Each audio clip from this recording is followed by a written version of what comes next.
बिस्मिल्लाहिर्रहमानिर्रहीम। अस्सलाम वालेकुम नाज़रीन, आप यूट्यूब चैनल देख रहे हैं, मैं इमरान खान हूँ। नाज़रीन, सेनेट इलेक्शन बिल्कुल आ गया और इस हवाले से जो लास्ट नाइट डेवलपमेंट हुई है वो ये है कि कुछ और उम्मीदवार जो एक खातून उम्मीदवार थी और इरफान सलीम साहब, जिनके लिए सब कह रहे थे कि सबसे ज़्यादा अगर कोई हकदार है तो वो ये शख्स है जो इमरान खान का एक नज़रियाती कारकुन है, इसको ज़रूर इलेक्शन लड़वाना चाहिए सेनेट का, इसने बहुत कुर्बानियाँ दी हैं।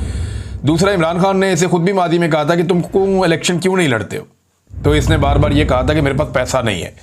तो एक ऐसा कारकुन जिसके पास पैसा नहीं है, जो बहुत ग्राउंड पे काम करने वाला आदमी है, इमरान खान का नज़रियाती साथी है, वो एक सरमायादार के मुकाबले में उसको हटा दिया गया। तो ये बड़ी तकलीफ दे बात थी। पार्टी के कारकुन भी बहुत नाराज़ थे, लेकिन फिर इन्होंने काफ़ी मुशावरत की है, पार्टी का बार बार दबाव आया, अपना इन्होंने भरपूर किस्म का एहतजाज रिकॉर्ड किया। इन्होंने हलफ वगैरह भी लिए हुए थे कि हम नहीं बैठेंगे, लेकिन बिलाखिर बैठ गए हैं। अब तक की इतलात के मुताबिक सिर्फ एक उम्मीदवार जो इनमें से था वो अभी बाकी है, खुर्रम ज़ीशान।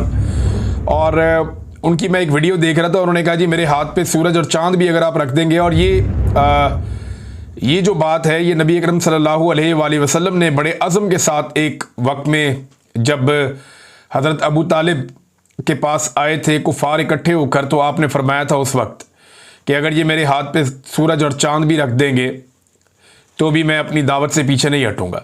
तो इस पे शायद इसी निस्बत से या ऐसे ही कुछ सोचते हुए खुर्रम ज़ीशान साहब ने ये बात की थी। मैं उनकी वो वीडियो देख रहा था, लेकिन ये ज़्यादातर लोग बैठ गए हैं।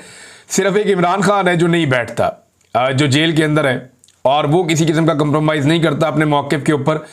नॉर्मली लोगों के लिए मुश्किल हो जाता है। देखें, पार्टी के अंदर रह के ही आपने बात करनी होती है पॉलिटिकल लोगों ने, तो वो अब लीडरशिप ने इन्हें समझाया, उन्होंने कहा जी ठीक है, आपका एहतजाज रिकॉर्ड हो गया है, हम ये मानते हैं कि आपकी बात दुरुस्त है, हम इसको तस्लीम भी कर लेते हैं, लेकिन इसको बर्दाश्त कीजिए, इसलिए कि बड़ी मजबूरियां ऐसी हैं जो आपको नहीं बताई जा सकती। तो वो मजबूरियां ये बताई गई हैं कि मिर्ज़ा अफरीदी या इस तरह के लोग जो हैं वो अब मजबूरी हैं, और बिला मुकाबला इलेक्शन करवाना भी मजबूरी है।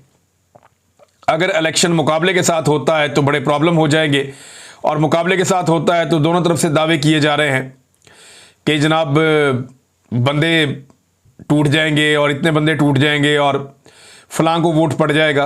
हत्ता कि ये जो नाराज़ लोग थे जो अपने कागजात नामजदगी वापस नहीं ले रहे थे, ये भी ये बात करते रहे हैं कि 20-25 लोगों ने इनसे भी रब्ता किया और इन्हें भी वोट मिल सकते थे। बहरहाल इरफान सलीम साहब से मुझे था कि शायद इन्हें वोट ज़्यादा पड़ जाए, क्योंकि सारी पीटीआई इनको जानती है और इनकी कदर भी करती है। बहरहाल ये लोग बैठ गए हैं और अभी भी इलेक्शन होगा, इसलिए कि एक आधा उम्मीदवार अभी तक, जब मैं वीडियो रिकॉर्ड कर रहा हूं, अभी तक बाकी है। और अगर उन्हें भी बिठा लिया जाता है तो फिर सूरत हाल गंडापुर साहब के कंट्रोल में आ जाएगी, या एस्टेब्लिशमेंट की या पीडीएम की जमातों के कंट्रोल में आ जाएगी। फिर मिल बांट के जो सेनेट की नशस्तें हैं वो एक दूसरे को दे दी जाएंगी और बड़े आराम से सब हंसी खुशी रहने लगेंगे। तो ये हो सकता है। अब इलेक्शन जो है वो भी जो है वो बंदूकों के साए में होगा। सिक्योरिटी के बड़े ज़बरदस्त इंतजामात इलेक्शन कमीशन ऑफ पाकिस्तान ने किए।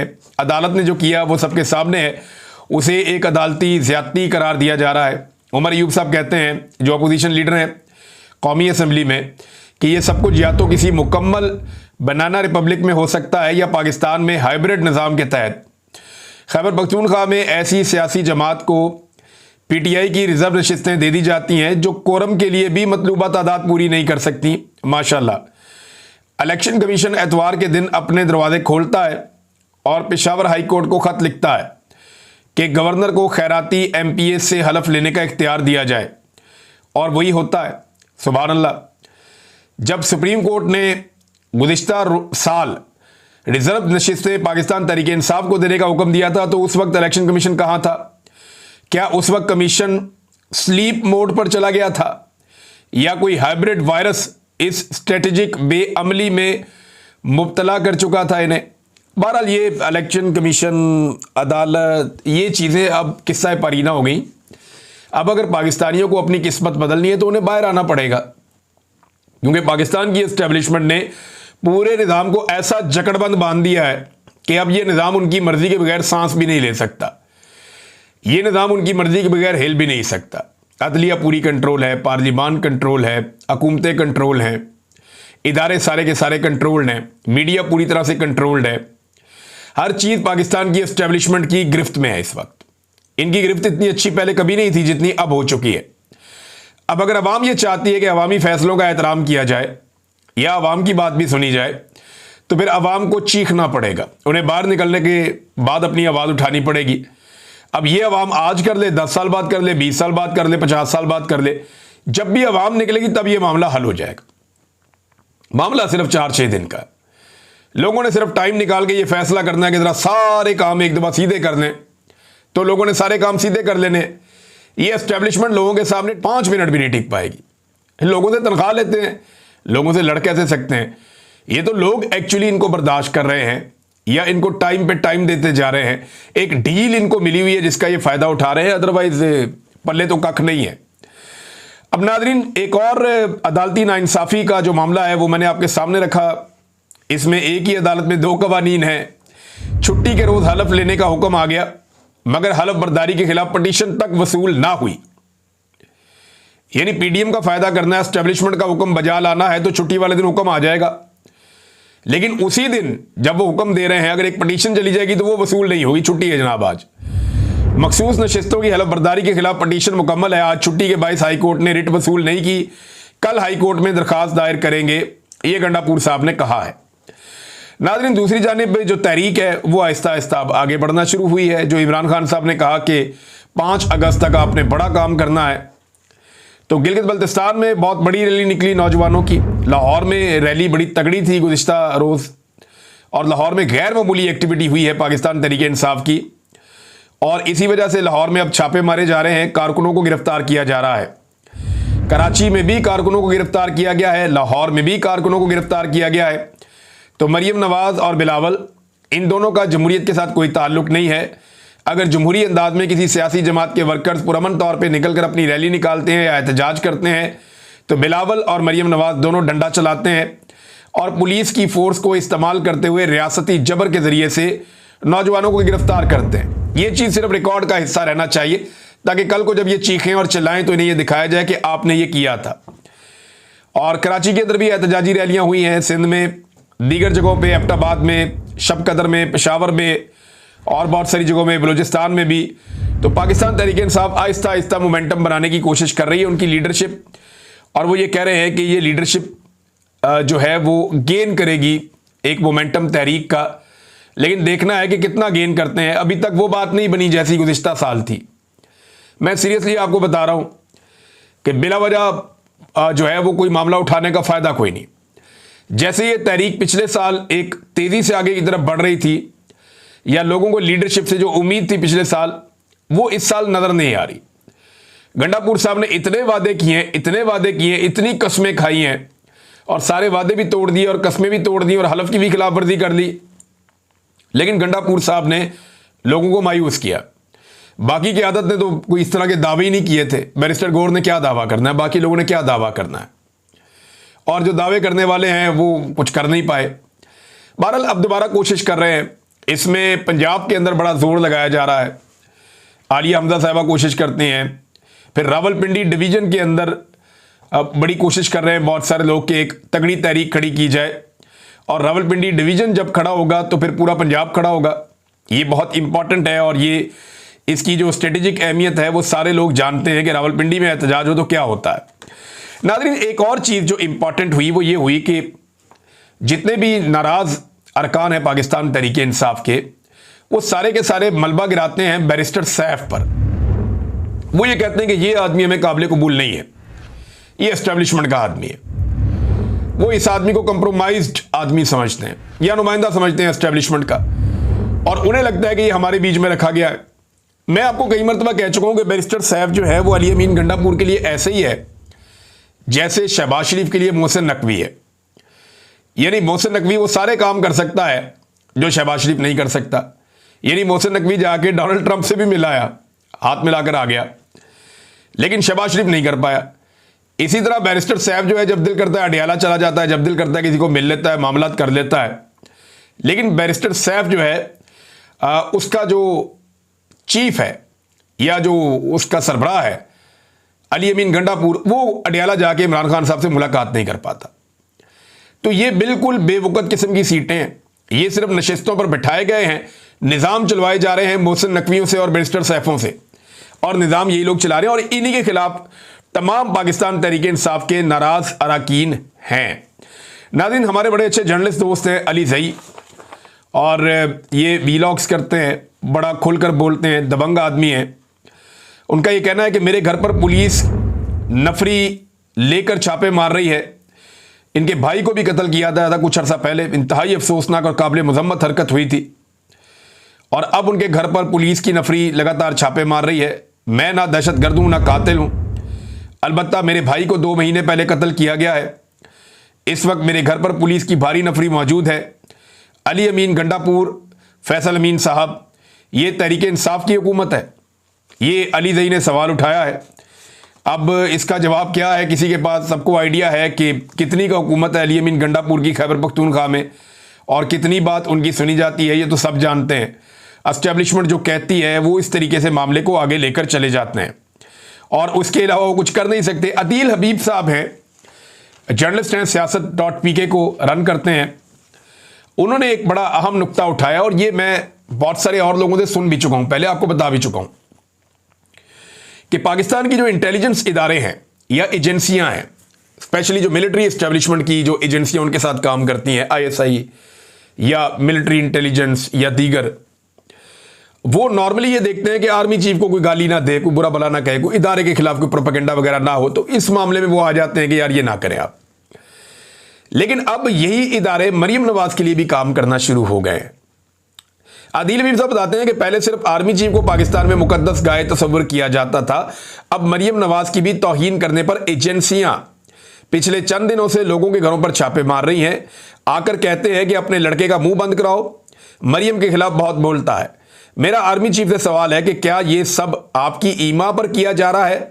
क्या अब मरियम को भी आप वाला दर्जा हासिल हो गया है, या आपके दर्जे में उसको हिस्सा मिल गया है?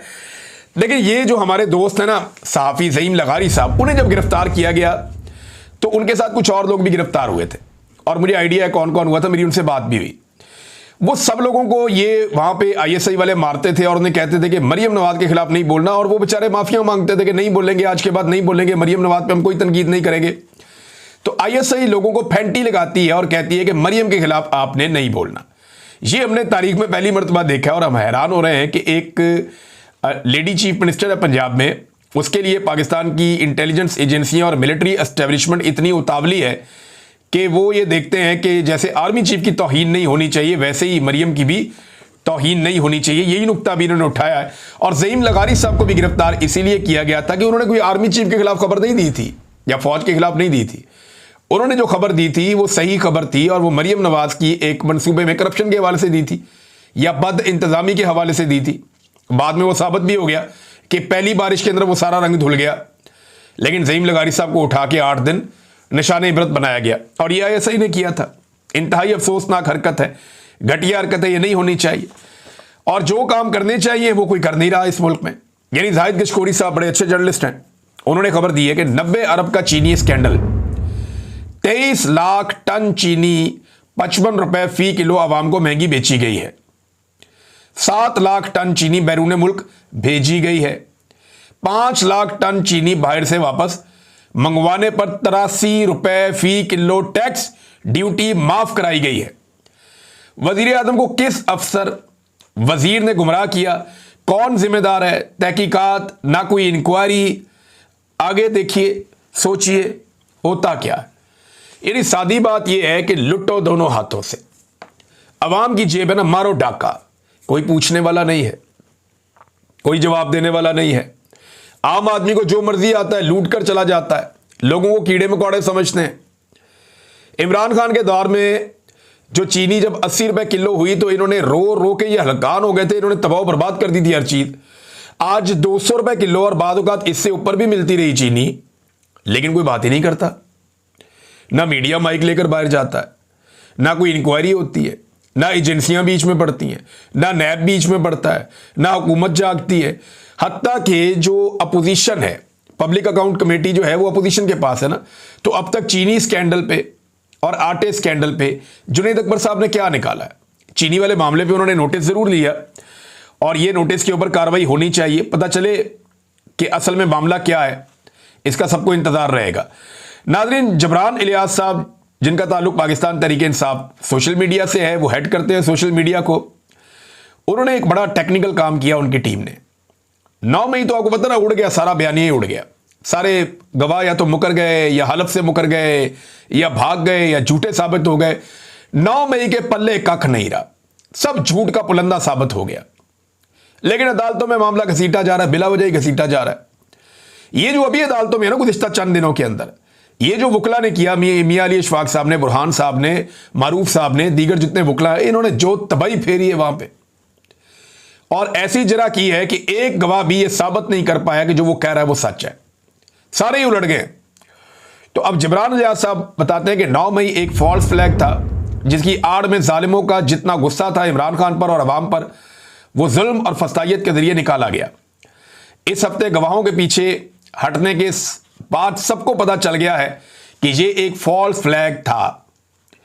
अब ये एक गूगल ड्राइव इन्होंने तैयार की है टेक्निकल, और इसमें इन्होंने 9 में फॉल्स फ्लैग के सबूत जमा किए हैं।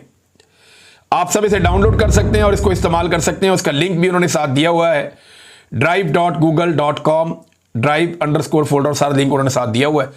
और ये अब जबरान इलियास साहब बता रहे हैं कि फॉल्स फ्लैग ऑपरेशन था 9 में, उसके सबूत आ चुके हैं क्योंकि गवाह पीछे हट चुके हैं और गवाहों के पल्ले कख नहीं बचा।